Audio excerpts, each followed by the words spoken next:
Hey guys, and welcome to the vlog. So today I thought I'd do something a little different. A few weeks ago I got asked by a guy who'd had a baby sandboa off me how to find the best way of feeding, just that the little one had gone off feed. Had been previously smashing food, had been smashing food since he'd had it, suddenly gone off feed, wanted to try two different things to get it going again. So a couple of little things that I do. Don't get me wrong, I still get stuck in certain ways as well, simply because a large amount of that is down to I don't live feed. I never have live fed. Something that I have, well, I say I've never done it. I have done it on a couple of occasions, only when it's come to a point where I've literally come to a point that if the snake doesn't eat, it's not going to survive. So I've had to do it. I don't have supplies myself, so I do have to outsource them if I have to get them. Other than that, I don't generally bring sandboas or royals, ball pythons into feed as babies. I try to get them on frozen thaw as best as I can.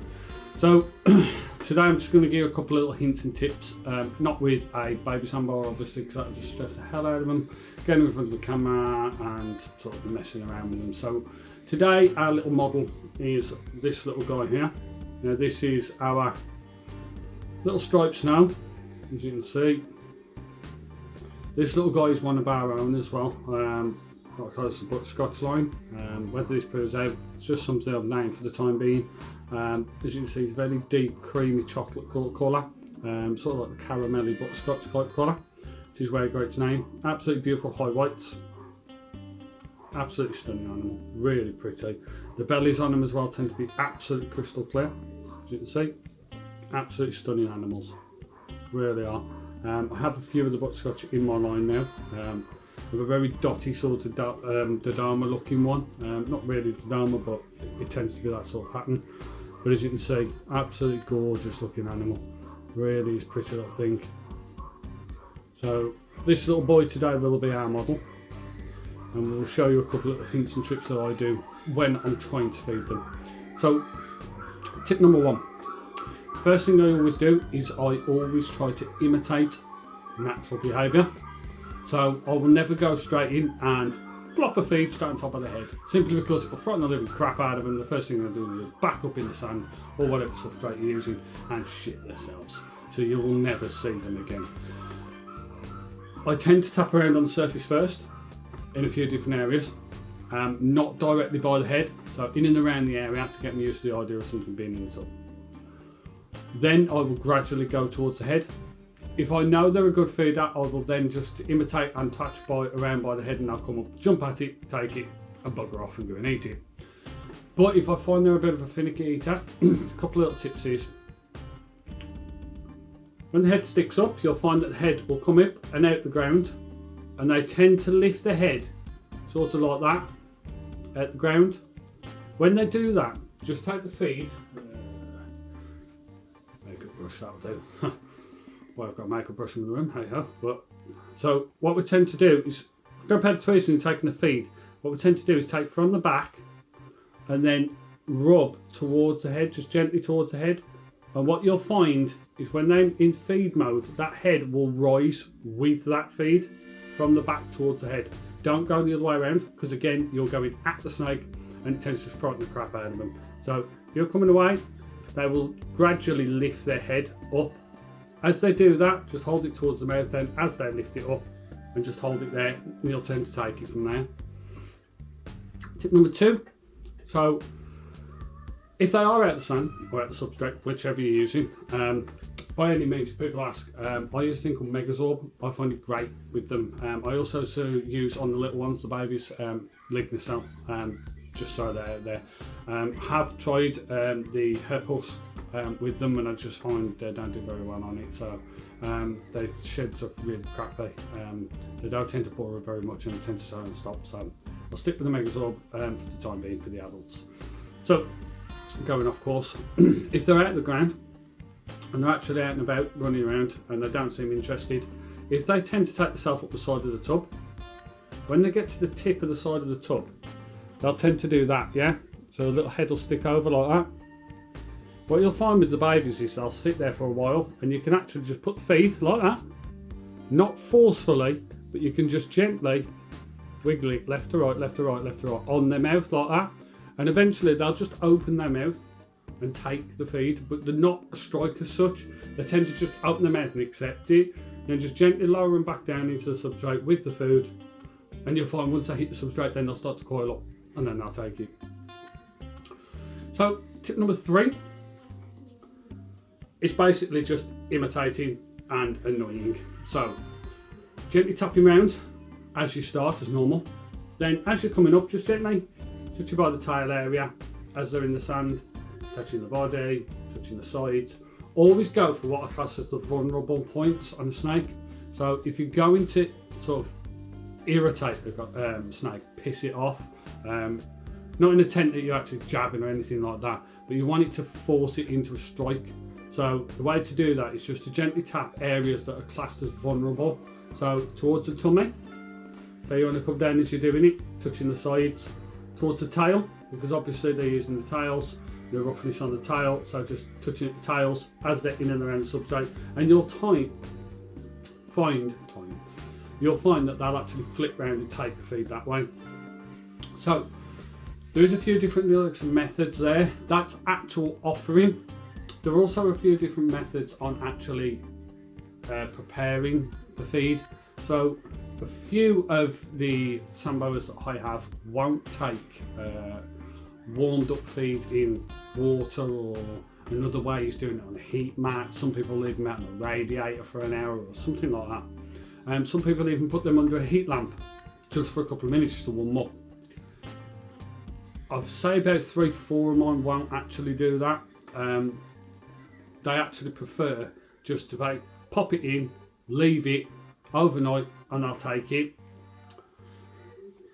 I have one in particular that is I think it's the Tartar sandboa that actually won't take the feed unless it's put in a deli cup in a pot. Sort of like the Americans do, they take them out of their enclosure, they put them into a little tub, little deli cup, they put the feed in with them and leave them overnight by the heat. For the next morning, they'll have it, take them out and put them back. My one Tartar male does that, and he's near as damn it full adult now, and he still does that now, and will not take a feed without me doing that. Some of the other things that you can try is braining, so breaking the head just on the mice, just letting it ooze out that way so there's a smell and scent to it. Another way is actually lizard scenting. Some people find that this works, so actually getting a pinky and rubbing it on a lizard and trying it that way. Another way that people also use is tuna scenting, so actually getting a tin of tuna and just rubbing, not actually dunking it in, but just rubbing it on the tuna so it's got a scent of the tuna on it, warming it up and then doing that, and then offering it warm.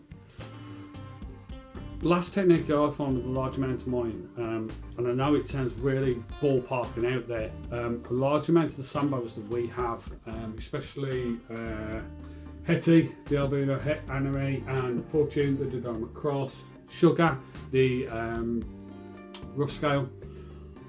To be fair, all the rough scales, most of the adults, to be fair, even this little one, don't take the warmth at all. So we warm them up, and the way we do that is when we get them out the freezer in the morning, we've got a spare rack at the top at the moment, so we've got a heat mat in there, obviously across the whole rack. We just stick the tub on top of the heat mat for the day, because obviously we defrost a large amount of our mice and rats in one go. So it's not directly on the heat mat, but it's on the rack by the heat mat, so it's slightly warming through the day. When you come to the end of the day, obviously there is a little bit of warmth to it. I wouldn't say it's something that you'd notice by touch, and like you do with your rolls, you feel that there's some sort of heat there, but there is a natural heat to them. And we just offer that way, and I do find with a large amount of the adults, every single time they'll take a feed. I've even had females up until near as damn it, the day of them due to drop, take feeds like that, and I just find that it always works, and my adults especially always seem like that. And I have a large amount of the like grow-ons and hatchlings and that are now taking sort of frozen for just warm, I suppose, because it was room temperature. I absolutely love this boy. Sorry, but this boy is amazing. I absolutely love the colorations and patterning on him. He's absolutely gorgeous, really is. Absolutely beautiful. So yeah, there's a few different hints and tips there. There probably is a few things that I've missed. There probably is a few other ideas as well. If you do have any other ideas, suggestions for people, comment box down below. Make sure you stick yourself some comments in there for other people. I do like to have a good catch up and a tune wag with people. I always have. I'm quite a nattery person and quite a friendly person, so I tend to like a good gas. So down below if you want to hit some comments. I'm also available, don't forget, on my YouTube. I'm also on Instagram, I'm also on Facebook. So there's all sorts of ways of actually getting in contact with me, and I'm always there and available to help people. As for the guy who wanted to feed the other day and couldn't get the baby to feed, I actually sat with him online and actually spent an hour video calling him. Actually while I was working away, but hey ho, and managed to get that baby back on food, and he's now smashing foods pretty much every week. So I'm always there if there's availability and I can do it for you. I always like to make sure that I look after people, especially people who buy from me, and actually be there to help in the community and the hobby as well. And I do think that is something that has to be done to help grow the community and the hobby, because there's a large amount of people who just sell animals and just off they go. Research. Yeah, it's always great doing research, and don't get me wrong, research is key. There is a large amount of the big breeders saying, "Oh, research, get your research before you buy anything, get your research." You can do all the research and you can do it for years and years and still need to learn something.